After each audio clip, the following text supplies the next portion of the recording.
Yes, And the sir. last thing you want to do is talk over me. And you're still being argumentative, even towards me.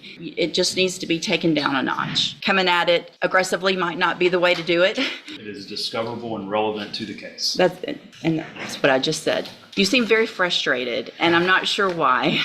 I'm confused why there's pushback at all. Well, And that is alarming to me that we would have to even compel anything. If you'll sit around and watch today how This attorney walked into the courtroom with a very strong attitude from the start, acting as if he was in charge of the entire room.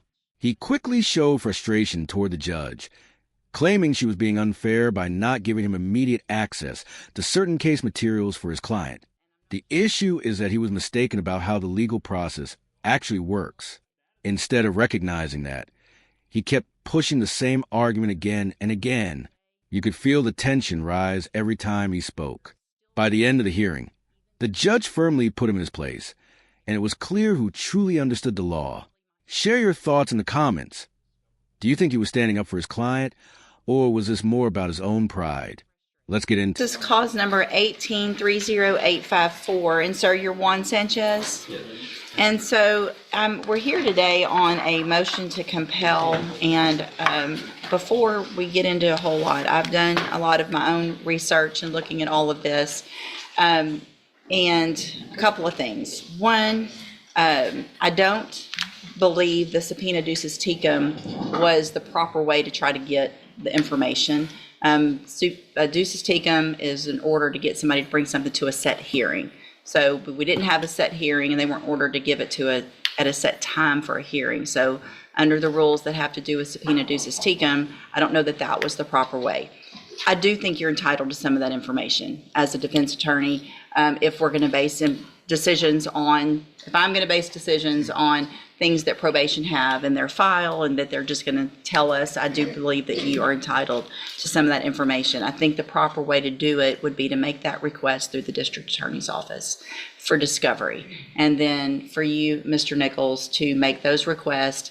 And then I would approve you guys giving whatever records are requested within reason. But lab results, testing, money owed, all of those types of things, I think are probably discoverable and something that Mr. Franklin needs. I just don't think this was the... I agree, Judge. Any of the things that pertain to, well, I do think it's discoverable. In this case, it's all allegations on the motion are based on arrest out of county. And so his attendance record and all that, I don't know why we're subpoenaing the entire probation file when it's not even part of the allegations for the motion. May I respond, Your Honor?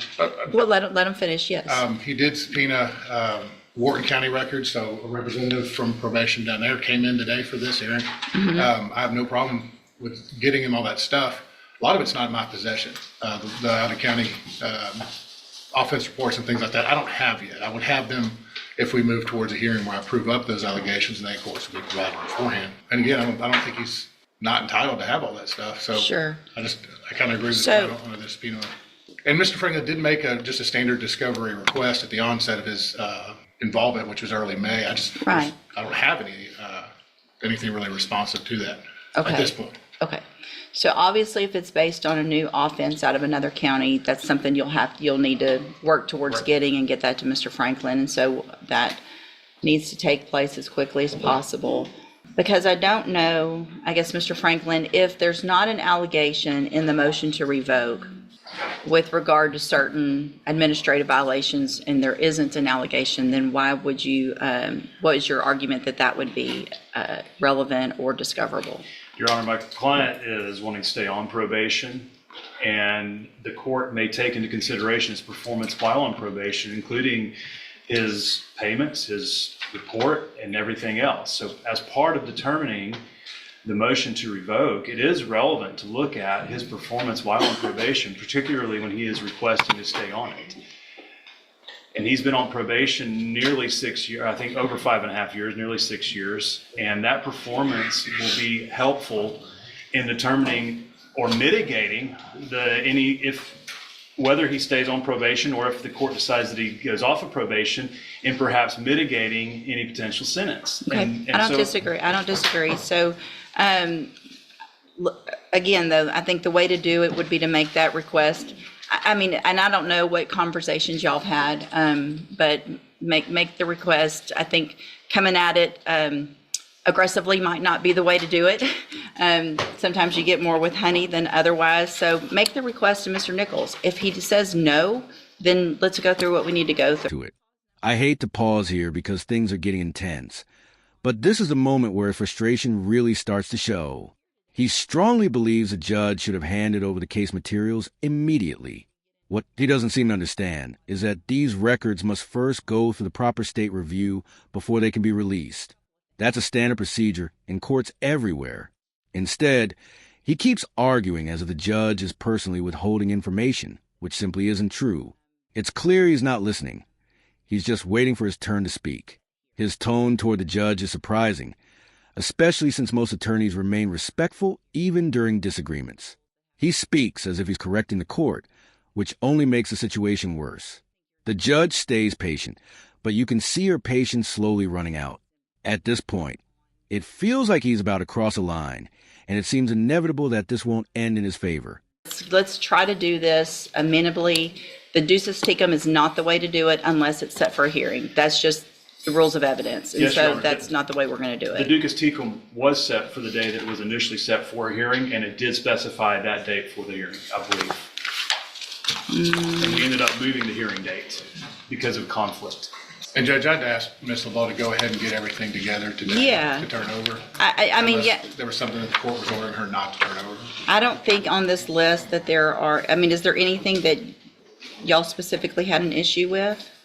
Ms. LeBeau, is there, or do you have any concerns you want to If there's, make the court aware of? Your Honor, we don't have to list those. We filed a 3914 discovery request. This was belt and suspenders because we didn't get any of the information relating to probation in our 3914 motion originally.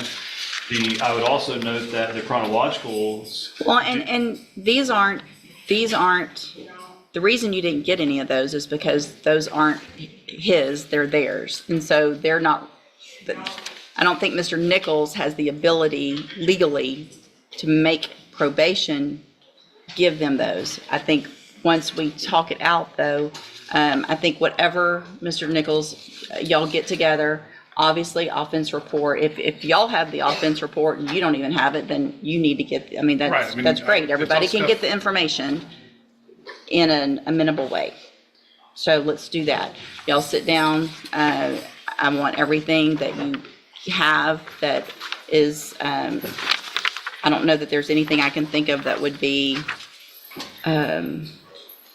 Unless, I mean, I guess Not- notes may be work product, but I'm not real, that's what I'm thinking about, but it's Not not too really concerned. attorney's notes, and so I don't know that that would I be an would object to issue. that, Your Honor, on the grounds that it's not attorney work product. It is merely work product of an employee, and it is discoverable and relevant to the case.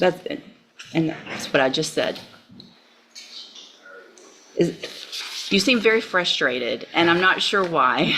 I mean, I don't know, I'm confused why there's pushback at all on any request for a 3914 discovery when he's constitutionally allowed to access those files. It should just be produced by probation without a fight. And we got a letter anticipatorily repudiating any production of discovery, and we had to file a motion to compel to that effect. Well- And that is alarming to me that we would have to even compel anything under 3914.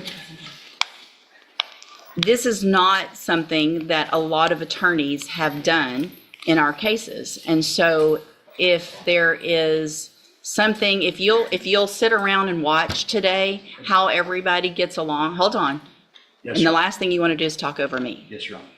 So I'm standing here, or sitting here saying that I agree with you, and you're still being argumentative, even towards me. And that's not going to get you anywhere. Hold on.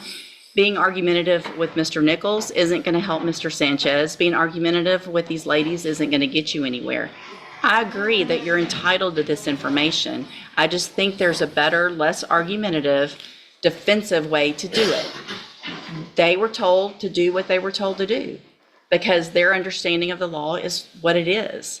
So I don't disagree that we needed to all get together, but it just needs to be taken down a notch. So I want the stuff turned over to Mr. Nichols, and then Mr. Nichols will turn it over as discovery. I'm not going to have probation start turning it over to individual attorneys in cases, because I think the proper way to make sure it's in the portal, that everybody knows what the discovery is that they've received, so that it's electronic when you sign your any type of documentation, whether it's at a hearing or a plea or a trial of what you've discovered, that it goes through that portal so everybody knows what everybody's got. So y'all get it to Mr. Nichols. Mr. Nichols will put it in the portal, and then you will get it. Once you get that, if there's something that you think is not there, then contact us. We'll have a hearing if necessary. Contact Mr. Nichols. Hey, what about this? If it exists and he says no, then let's have a hearing about it. Okay? So y'all get that done, and then we'll reset the case for just an announcement in what, a couple weeks or so? Fine with that? Yeah, that should be fine, Judge. We'll be able to Okay. get everything scanned in and provided through the portal. Perfect, thank you. All right, y'all are all excused. Be needed? I'm sorry? No, ma'am, if you'll just get what you need to Mr. Nichols, unless you are personally subpoenaed to be here for a hearing. Now, and on that date, we won't have a hearing on that date. So if we come in and there's pleas of not true, and we're gonna have to have a hearing, we can come in on that date, enter pleas of not true or true to certain allegations, then we would reset it for a court date.